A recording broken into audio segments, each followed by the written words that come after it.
어제에 이어서 마태복음 7장 말씀을 살펴보려고 합니다. 오늘 이 말씀은 특별히 이제 거짓 선지자들에 대한 이야기들을 예수님께서 하고 계십니다. 거짓 선지자를 삼가라 이런 얘기를 하십니다. 처음에 제가 예수님을 믿고 나서 사실은 이제 제일 부담스러웠던 이 구절 중에 하나예요. 두 가지 면에서 부담스러웠습니다. 하나는 내가 믿고 있는 사람들 중에 거짓 선지자가 있을 수 있겠구나. 그러니까 초신자, 그러니까 처음 신앙을 갖게 됐을 때는 무조건적으로 믿고 싶은 마음이 있잖아요, 우리가. 근데 아무나 믿으면 안 된다. 뭐 이런 어떤 경고의 사인이 오니까 사실 좀 부담스럽더라고요. 그냥 저는 예수님 믿고 구원 받고 뭐 이렇게 좀 단순하게 있고 싶은데 성경을 보니까 조금 이제 경고의 메시지들이 신약 성경에도 많이 있더라는 것이죠. 또 하나는 이제 제가 이제 평신도의 입장에서 거짓 선지자들을 믿지 않는 것, 누가 거짓 선지자인지 분류하는 것도 굉장히 어려운 숙제였지만 그것 때문에 상당한 시간을 썼지만 또 하나 이제 제가 신학교를 가고 사역자가 되면서 내가 거짓 선지자가 되면 안 되는구나라는 그 새로운 숙제가 주어졌을 때 사실 굉장히 부담스럽던 것 같습니다.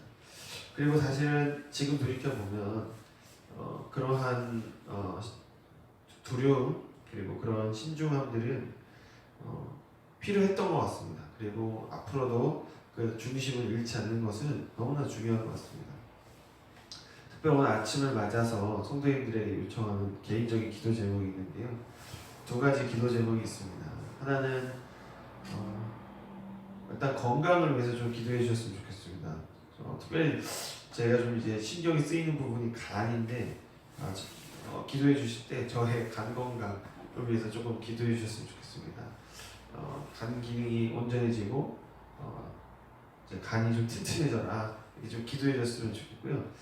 역시 다른 하나는 모든 교회가 다 마찬가지지만 주님 우리 사역자가 주님이 기뻐하시는 온전한 길을 가는 참된 사역자가 되게 해주십시오라는 기도를 꼭 해주셨으면 좋겠습니다. 정말로 그런 기도들을 해주시는 교회와 그렇지 않은 교회는 엄청난 차이가 있고요. 실제로 이랬습니다. 예를 들면 이렇게 미혹됐던 곳들 특징이 뭐냐면 사역자를 위해서 기도하는 사람이 별로 없는 경우가 많아요. 그러니까 사역자가 엄청난 능력도 해나고 막 이러는데 그 사람을 위해서 기도하지 않는 경우가 굉장히 많고 극단적인 경우가 많죠. 그러니까 너무 그 사람을 우상시하거나 또 반대로 너무 사역자를 막 무시하고 미워하거나 이런 양극단에 있는 경우가 많습니다. 근데 참된 교회, 건강한 교회의 특징은 진실하게 사역자들을 위해서 기도해 주는 분들이 있다는 겁니다.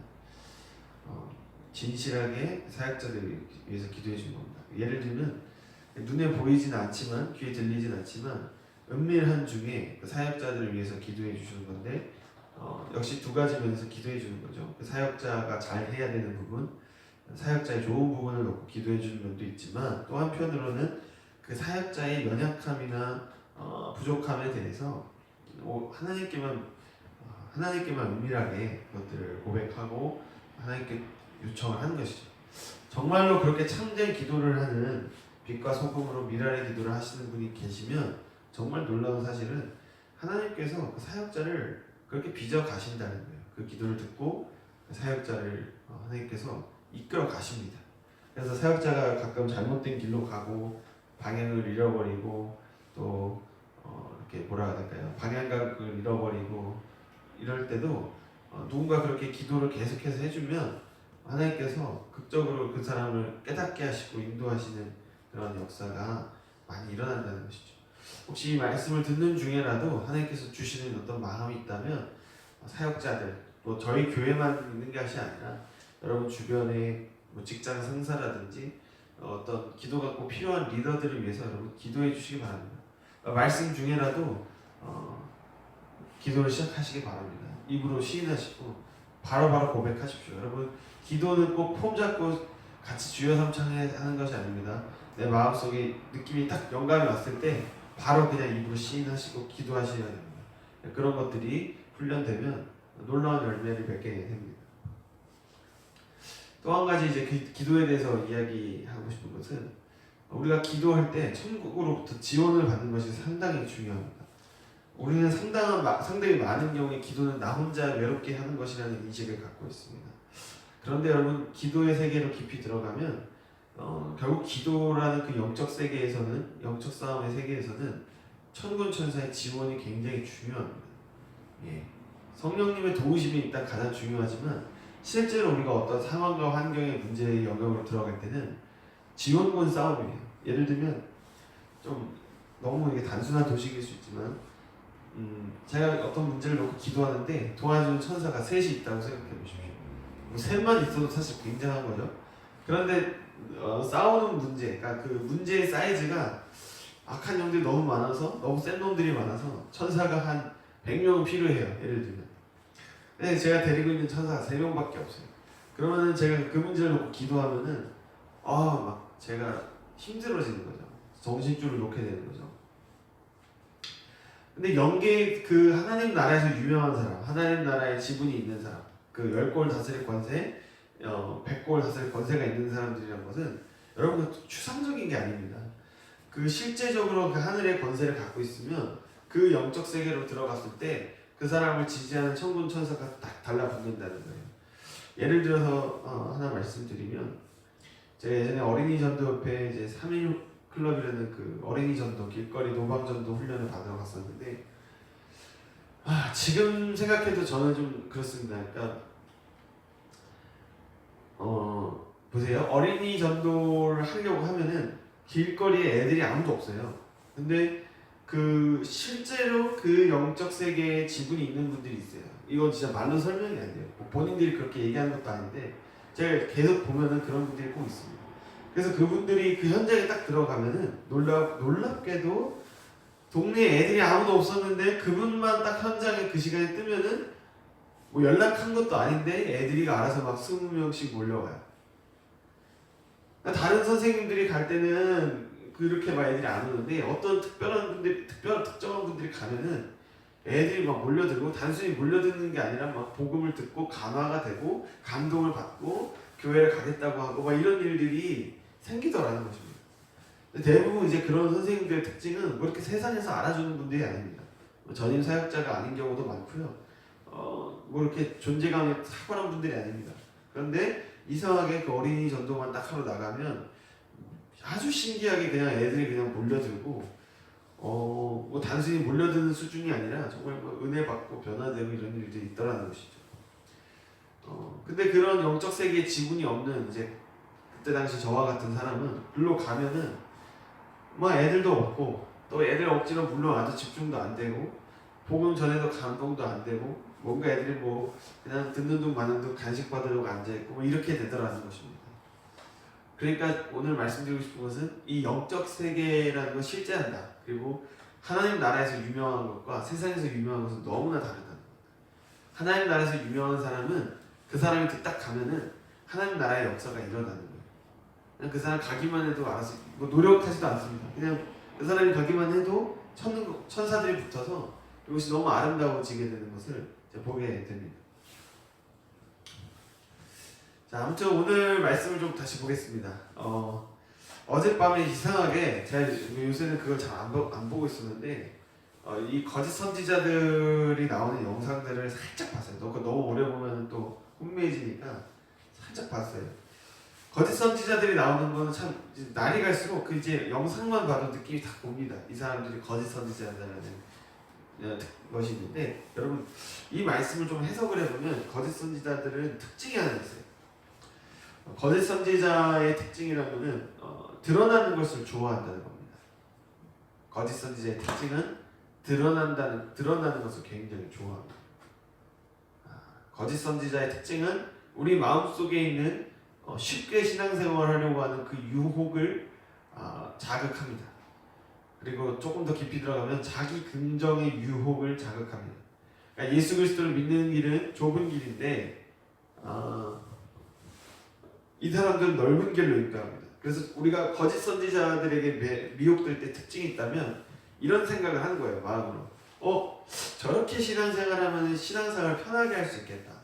저렇게 신앙생활하면 세상에서 잘 나갈 수 있구나. 그러니까 내가 예수도 믿고 세상에서 성공도 할 수 있겠구나. 이런 마음의 욕심을 탁 자극하는 면이 있어요. 그 눈에 보이진 않지만 그 거짓 선지자의 방식이 무엇이든 간에 그러한 특징이 있다는 것입니다. 여러분, 그리고 사실은 예수님이 이 14절 말씀을 괜히 하신 게 아닙니다. 생명으로 인도하는 문은 좁고 길이 협착하여 참자가 적습니다.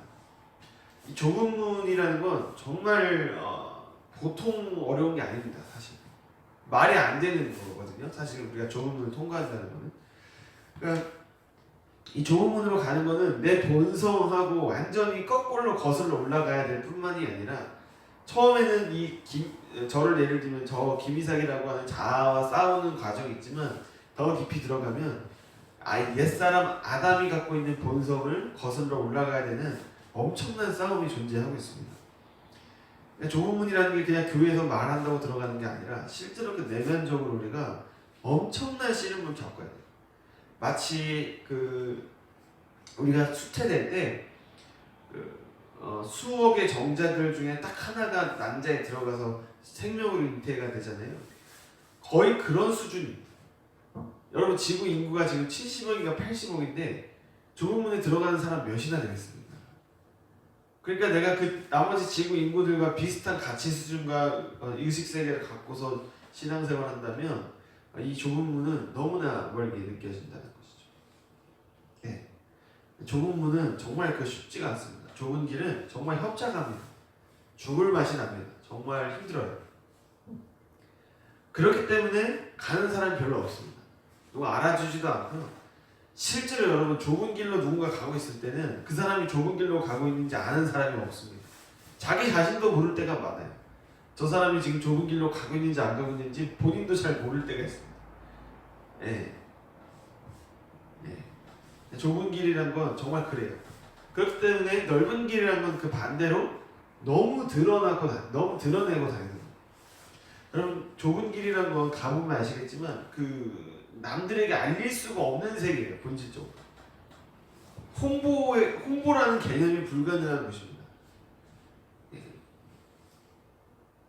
내 신앙과 내 사역을 밖으로 알린다는 것은 그 자체로 좁은 길하고 멀어지는 측면이 있어요. 물론 예수님이 명령하셨기 때문에 복음을 전해야 되고 선교를 해야 되지만 주님이 명령하시기 전에, 그러니까 주님이 명령하시지도 않은 일들을 내가 하면은 그 순간부터 이제 좁은 길에서 이탈하게 되는 거죠. 그러니까 좁은 길이라는 건 이런 것입니다. 주님과 연합하는 것입니다. 내가 주인된 삶을 포기하는 것입니다. 그래서 주님이 말하시는 대로 나도 말하고 주님이 시키시는 대로 나도 행동하게 되는 것, 그것이 내 삶에 자연스럽게 이루어지는 것, 그것이 좁은 문이라는 것이죠.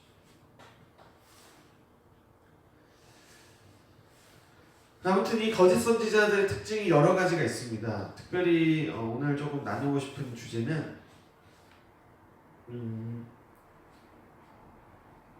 카톨릭에 대한 이야기를 잠깐 하겠습니다. 카톨릭. 요새 카톨릭에 대한 메시지를 저한테 좀 개인적으로 주신 게 있어서 좀 나누려고 합니다. 카톨릭 문제 여러 가지가 있죠. 카톨릭에 여러 가지 문제가 있고, 사람들이 가장 궁금해하는 게 카톨릭 천주교를 믿어도 구원받을 수 있는가, 이런 주제들에 대해서 굉장히 관심이 많습니다. 먼저 미리 말씀드리면 저는 카톨릭 안에서 하나님께서 구원하시는 사람들이 있다고 생각합니다. 예. 그러니까 카톨릭이냐 개신교냐라는 그 카테고리 자체가 우리한테 구원을 주진 않습니다. 예. 마치 우리가 초등학교를 간다고 해서 졸업장을 딴다고 해서 다 1등은 아니잖아요. 마치 그런 거와 같은 거죠. 그러니까 여러분, 개신교가 나에게 구원을 준다, 천주교가 나한테 구원을 준다, 이런 카테고리의 개념에서 예수님을 이해하면 안 됩니다.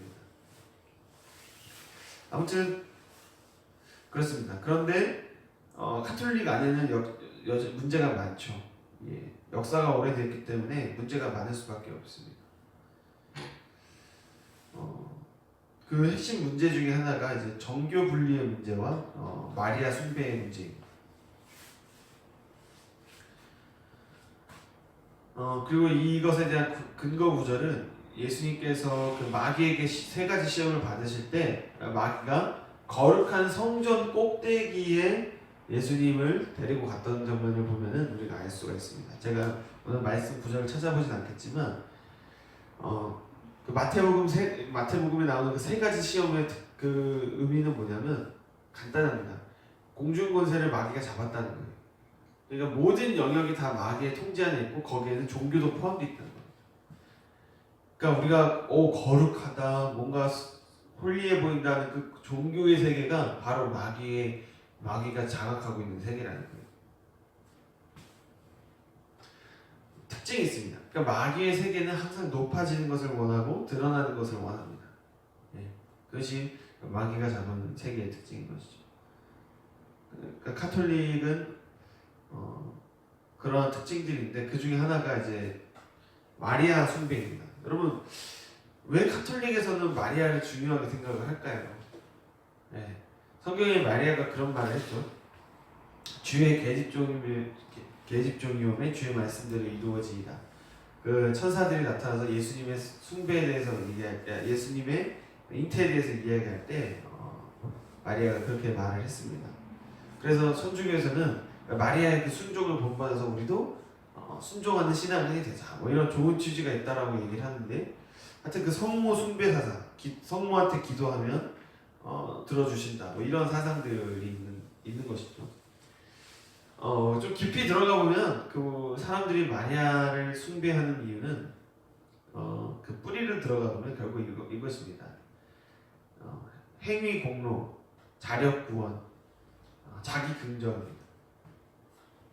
한번 따라해 보겠습니다. 행위 공로, 자력 구원, 자기 긍정. 그것이 모든 종교의 특징이에요. 이슬람이 됐건 유대교가 됐건 생명이 아닌 모든 종교의 특징은 뭐냐면 행위 공로, 자력 구원, 자기 긍정이에요. 여러분 인간이 자기를 얼마나 사랑하는지 아십니까? 인간은 자기를 너무 사랑합니다. 그래서 사실 사람들이 마리아를 보는 것 같지만 무엇을 보고 있냐면 스스로 자기의 능력으로 구원받을 만큼 자기가 굉장히 굉장한 존재라고 믿고 싶은 거예요. 마리아가 상징하는 건 그거예요. 내가 노력하고 내가 착한 일을 많이 하면 하나님한테 인정받고 구원받을 수 있겠구나 라고 하는 인간의 종교심을 건드리는 겁니다. 실제 마리아는 그런 사람이 아닌데 사람들이 만들어낸 마리아라는 이미지가 그렇다는 거예요. 그러면 제가 질문 한번 해보겠습니다. 여러분 마리아가 십자가를 졌습니까? 마리아가 나를 대신해서 십자가를 졌습니까?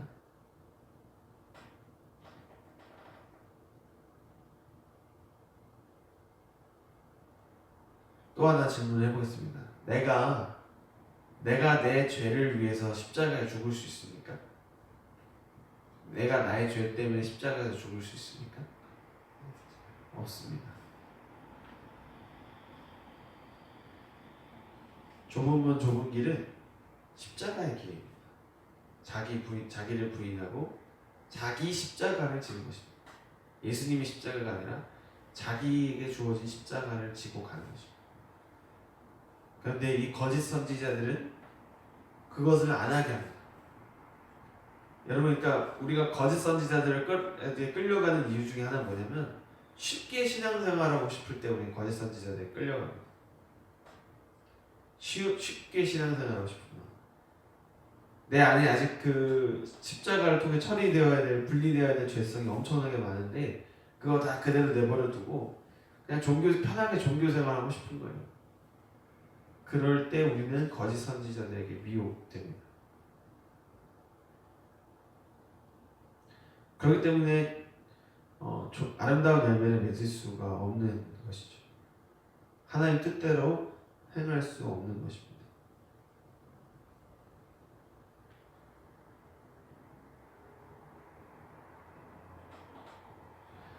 예수님을 따르던 사람들 중엔 두 분류의 사람이 있었습니다. 제자와 군중이 있었습니다. 군중은 예수님을 따라다니면서 뭔가 얻을 것이 있을 거라는 기대감을 갖고 있던 사람들이었어요. 그리고 가장 쉽게 예수님을 떠나고 버렸던 사람들이기도 했습니다. 예수님께서 이성으로는 납득이 안 가는 말씀들을 하기 시작할 때 이 사람들은 예수님을 떠나기 시작했습니다. 내 살은 참된 음식이고 내 피는 참된 음료로다. 너희가 이것을 먹고 마시지 않으면 참된 생명이 너희 안에 없느니라. 이런 이야기를 하니까 예수님을 따라오던 사람들이 이 사람이 미쳤구나. 이 사람 제정신이 아니구나. 이 사람 이제 못 따라가겠다 하면서 요한복음에 보면 줄줄이 떠나는 장면이 나와요. 예.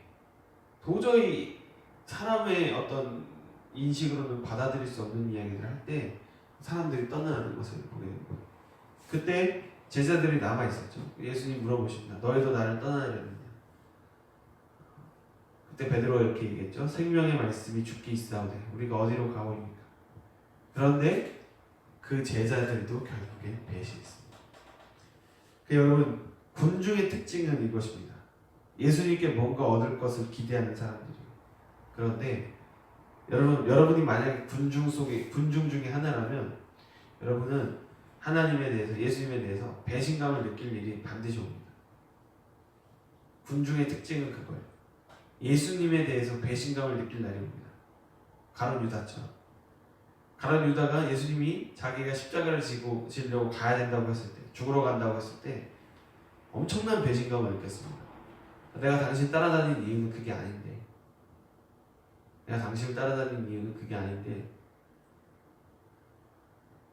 이스라엘을 회복시키고 다윗의 왕국을 회복시킬 거라고 기대하고 나는 당신을 따라왔는데, 당신이 지금 죽으러 가면 난 어떻게 되는 거냐? 당신을 따르기 위해서 내가 얼마나 많은 대가를 치렀는데 그렇게 십자가에 죽으러 가면 어떡하냐? 그런 배신감을 느꼈습니다. 일종의 유다는 그 군중의 제자의 무리 속에 있었지만 군중을 상징하는 사람이었던 것이죠. 사람을 상징했던 것입니다. 그런데 제자들은 어떤 사람들이었을까요? 제자들은 예수님께 배신감을 느낀 사람들이 아니라 자신이 예수님을 배신했던 사람들입니다.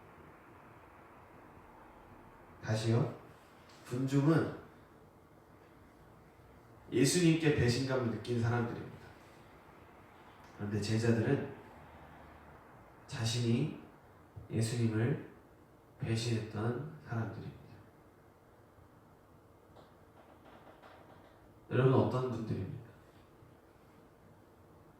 여러분 스스로가 가진 충성심, 종교적인 헌신,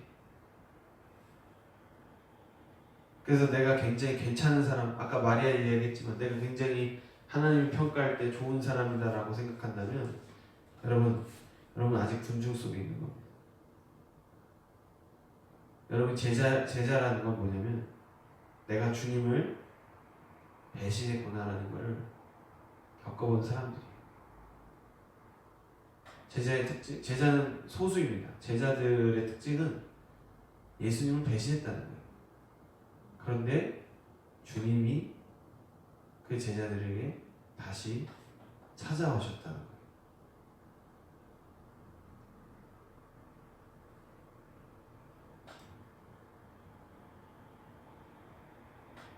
그렇기 때문에 제자들은 자신의 노력이나 충성심으로 예수님을 따르지 않습니다. 그 마지막 남아있었던 내가 남들하고는 다르다라고 여겼던 그 일말의 종교적 충성심조차도 십자가 앞에서 예수님을 버리고 예수님을 배신했던 자신의 모습으로 인해서 산산이 박살이 났던 사람들이죠. 내가 내 힘으로 하나님을 기쁘게 하고 다른 사람들을 섬기는 것, 이것이 얼마나 하찮고 거짓된 것이었는지를 주님을 버렸던 그 결정적인 순간에 베드로처럼 그것을 경험했던 것입니다. 근데 중요한 거는 제자들은 예수님이 다시 찾아오신다. 주님이 그 사람에게 다시 찾아오신다는 것.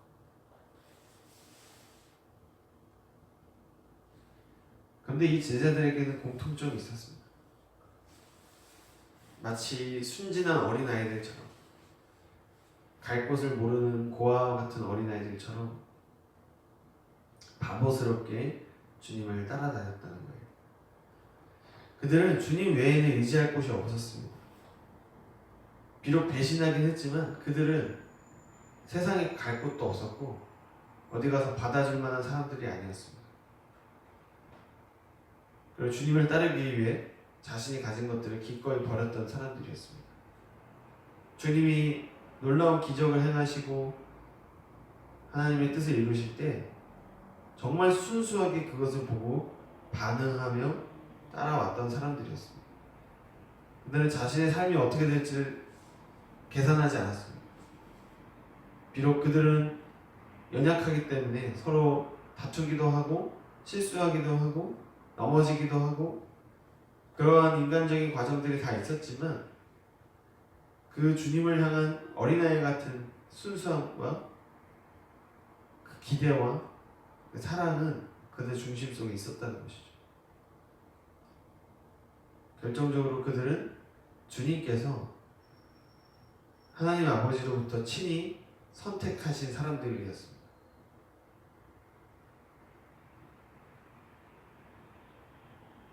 그렇기 때문에 사탄이 정죄하고 참소하고 으깨 부려도 결국 주님으로부터 떠나지 않고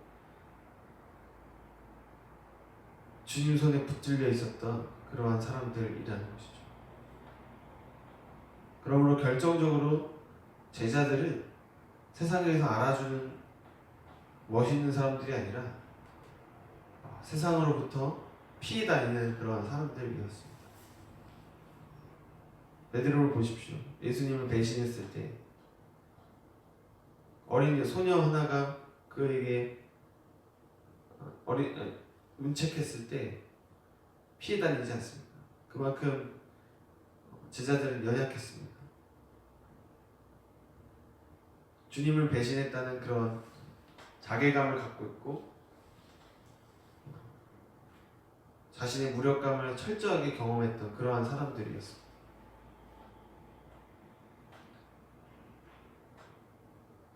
그런데 주님은 그러한 연약한 사람, 아무것도 스스로 할 수 없었던 그들을 사랑하셨습니다. 찾아오셨습니다. 회복시키셨습니다. 그러므로 참된 제자와 거짓 선지자의 차이는 그거예요. 누가 더 탁월하냐의 문제가 아니라 누가 진짜 용서를 받았냐는 문제입니다.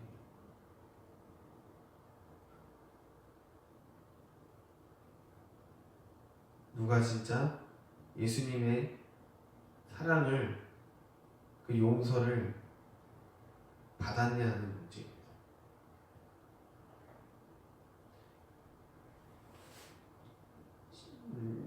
다른 성경에서 예수님이 양과 염소를 나누시죠. 염소들의 특징은 탁월합니다. 뛰어난. 양들의 특징은 미련함입니다. 연약함입니다. 그렇기 때문에 양들에게는 목자가 필요합니다.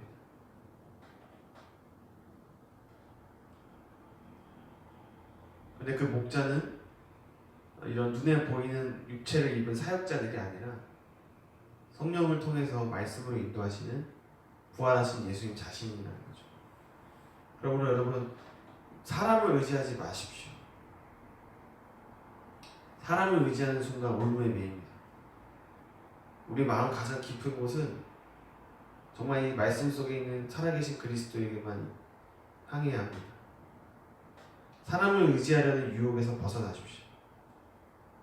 여러분, 우리의 죄와 우리의 심판과 구원의 문제에 있어서 다른 사람들은 아무것도 도와줄 수 없습니다. 서로 심지어는 조금 어떤 의미에서는 가까운 교회 공동체조차도 사실 내 신앙의 중심을 해결해 줄 수는 없습니다.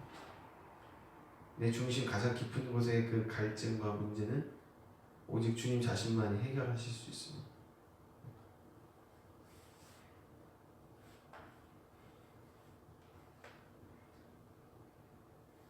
사람을 의지하고 싶은 마음에서 벗어나지 못할 때 우리는 거짓 선지자들의 미혹에 그 덫에서 벗어날 수 없게 됩니다. 그러나 그리스도 안에서의 나, 그리스도 안에서의 그 존재 가치를 경험한 사람들, 하나님 나라를 실제로 소유한 사람들은 그러한 거짓의 미혹의 공격으로부터 주님께서 지켜주실 것입니다.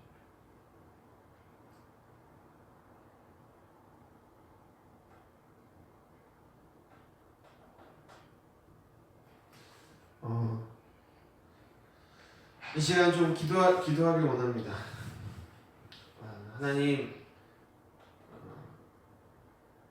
사람을 의지하고 세상을 의지하고 연약해질 때마다 그렇게 세상으로 다시 돌아가려는 우리의 연약함을 봅니다.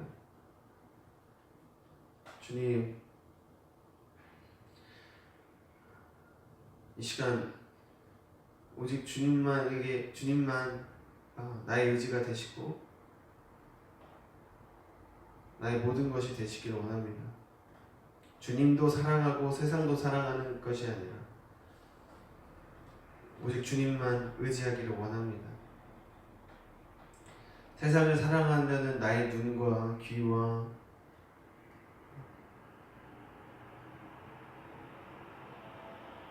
가져도 만족함을 모르는 그 나의 옛사람의 헛된 노력들을 포기하고 오직 주님께서 부어주시는 이해할 수 없는 그 사랑을 내 마음속에 받아들이기 원합니다. 주님, 이 땅에 가득한 미혹으로부터 우리를 지켜주십시오. 우리를 오염시키고 우리를 더럽게 하는 세상의 영향으로부터 우리의 중심을 지켜주십시오. 그리고 그 세상의 유혹에 끌려다니는 지금 내 마음에 역사하는 온갖 유혹들과 거짓들을 이 시간 십자가에 못 박사오니 주님 깨끗하게 해주시고 새롭게 해주십시오. 그렇게 우리의 마음을 오직 주님께만 의지하며 기도했으면 좋겠습니다.